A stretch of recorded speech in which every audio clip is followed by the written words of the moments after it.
Je lisais récemment dans un article de La Tribune que nous nous apprêtons à assister à la plus grande transmission de patrimoine de l'histoire de France. En effet, la génération des baby-boomers, ceux qui sont nés après-guerre et jusqu'au milieu des années 60, sont à la tête d'un patrimoine net compris entre 1600 et 2200 milliards d'euros. Les prévisions montrent que près de 9000 milliards d'euros vont changer de main d'ici à 2040.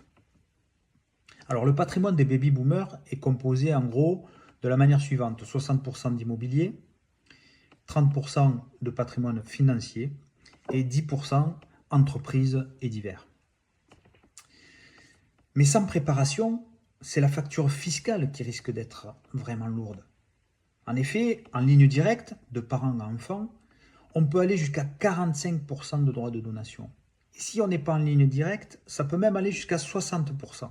Ce sont des centaines de milliers d'euros qui vont partir en fumée. Alors, cet enjeu concerne autant ceux qui vont transmettre que ceux qui vont recevoir. Quelle attitude adopter si vous vous trouvez dans cette situation? Eh bien, anticipez et soyez méthodique. Premièrement, cartographiez le patrimoine en question. Deuxièmement, fixez-vous des objectifs. Troisièmement, agissez par anticipation, n'attendez pas. Quatrièmement, évidemment, adaptez votre stratégie au fil du temps, car les lois fiscales changent. Les solutions existent.